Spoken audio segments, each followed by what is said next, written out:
मंगलम गुरुदेवाय मंगलम ज्ञानदायिने मंगलम प्रतिवासाय मंगलम सत्यसायिने। भगवान बाबा के चरण कमलों में मेरा कोटि कोटि नमन और आप सभी को मेरा साई राम। जैसे कि आप सभी को पता है कि आज का हमारा विषय है प्रेम ही मेरा स्वरूप है। प्रेम एक बड़ा ही मधुर भावनात्मक संबंध से जुड़ा शब्द है। मेरा स्वरूप जो भौतिक रूप से शरीर के साथ मन और बुद्धि का सम्मिलित रूप है, जब हम इसमें प्रेम रूपी भावना के साथ आत्मा का मिलन होता है तो यह कह सकते हैं कि प्रेम ही मेरा स्वरूप है। जैसा कि हम सभी सुनते आए हैं, अर्चना ने बहुत अच्छा भजन गाया, प्रेम ईश्वर है, ईश्वर प्रेम है। प्रेम अंतर मन की एक भावना है। आसान शब्दों में कहूँ तो प्रेम ही वह धागा है जो संपूर्ण जगत को आपस में जोड़कर रखता है।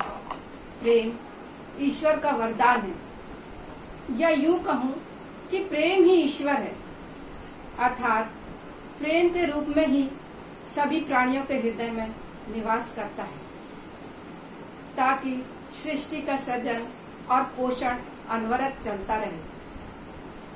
ईश्वर ने हम सभी जीवों को लाखों प्रकार के पेड़ पौधे, फल फूल और खाद्य सामग्री दी, हमारी जरूरत की प्रत्येक वस्तु दी है। यह ईश्वर का निस्वार्थ प्रेम ही है, जिसे हम करुणा कहते हैं। बाबा कहते हैं प्रेम ही एकमात्र धर्म है। प्रेम जीवन प्रेम है, इसका आनंद लें। ऐसे कई उदाहरण हैं जिससे भगवान हमें बताते हैं कि आप सब प्रेम स्वरूप हो। अपने स्वरूप को पहचानो, अपने स्वरूप को जानो, अर्थात प्रेम को अपने जीवन में उतारो। हम कहते हैं कि हम सबसे प्रेम करते हैं। क्या वास्तव में हम आपस में प्रेम करते हैं? जब तक सब कुछ अच्छा चल रहा होता है तब हमें ठीक लगता है, परंतु जैसे ही जिंदगी में या जीवन में कुछ ऊपर नीचे होता है तब हम उस स्थिति का सामना प्रेम से कर पाते हैं क्या? प्रेम के साथ उस प्रसन्नचित स्थिति में रह पाते हैं क्या? जब स्थिति प्रतिकूल होती है तो मन थोड़ा विचलित हो जाता है। हम अपने स्वार्थ को भूल जाते हैं, अपने स्वरूप को भूल जाते हैं और फिर वही ईर्ष्या, द्वेष, मोह, कामना, वासना, दुख और निराशा में फंस जाते हैं, जो हमारे प्रेम स्वरूप में बाधक है। जबकि प्रेम ही हमारा स्वरूप है, हमारे जीवन का आधार है। प्रेम ही जीवन है।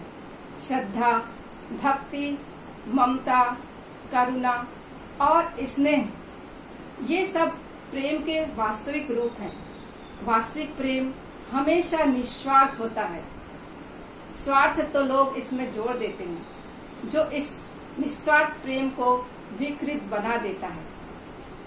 बाबा हमें बड़े प्यार से संबोधित करते हैं, प्रेम स्वरूप लारा, प्रेम स्वरूप लारा। वह हमें बार बार बताते हैं कि आपका स्वरूप प्रेम ही है।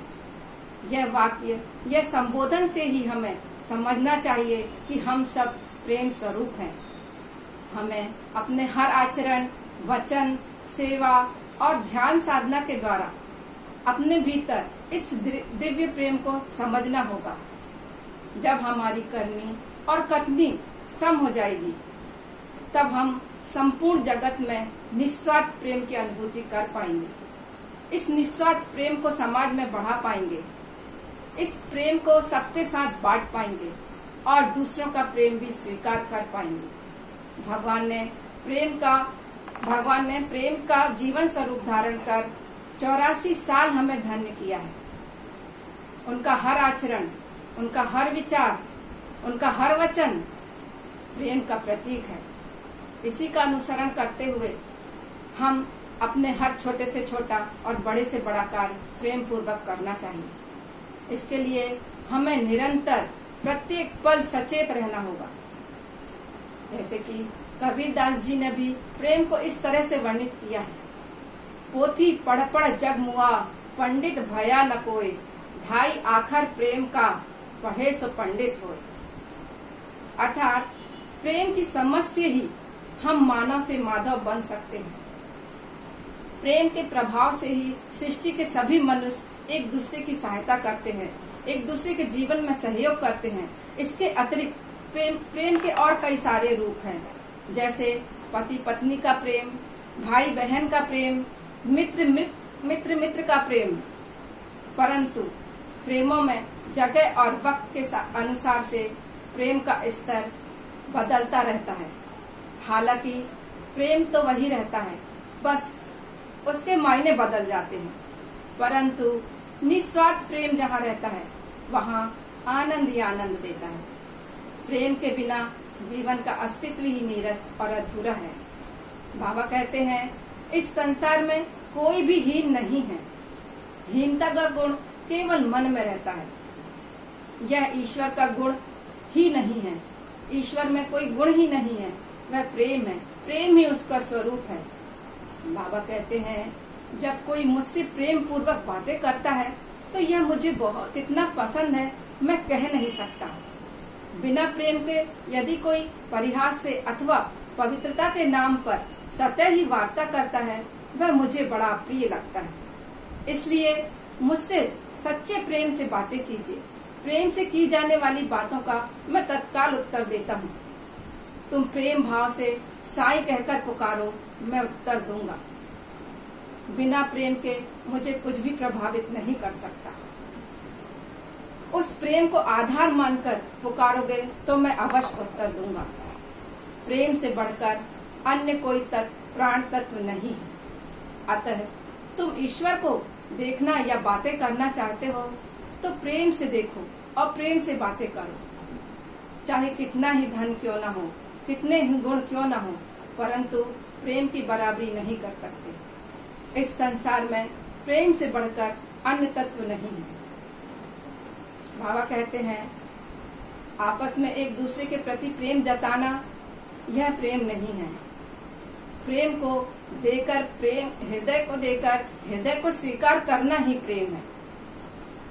परंतु आज भारतीय ऐसी पवित्र मार्ग को भूलते जा रहे हैं।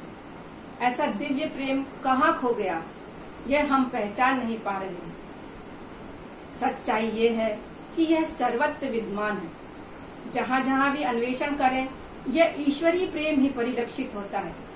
अतः अनादिकाल से भारतीय जिस भक्ति और प्रवृत्ति के सहारे जीवन यापन कर रहे हैं, उसकी रक्षा यह ईश्वरीय प्रेम अपनी आंखों की पलकों की भांति कर रहा है। प्रेम तो परमात्मा के समतुल्य पवित्र और महान है, परंतु मनुष्य ने इस पवित्र और महान प्रेम को उसके स्तर से गिराकर कामना और वासना तक ही सीमित कर दिया है।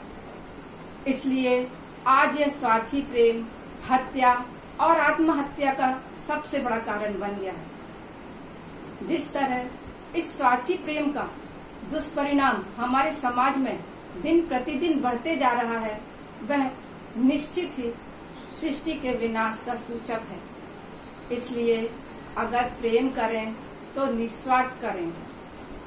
प्रेम आत्मा का सर्वोत्तम वाइब्रेशन है। जब हम सब प्रेम से ही बने हैं तो हमें जितना हो सके अपने प्रेम की ऊर्जा को लोगों में बांटना चाहिए, क्योंकि हम जीवन में प्रेम देने और लेने ही आते हैं। प्रेम बाबा द्वारा दिया गया बहुमूल्य उपहार है, वही हमारा स्वरूप है। बाबा कहते हैं, जीवन एक स्वप्न है, इसे साकार करें। जीवन एक खेल है, इसे खेलें। जीवन प्रेम है, इसका आनंद लें। इतना कहकर मैं अपनी वाणी को विराम दूंगी। साई राम।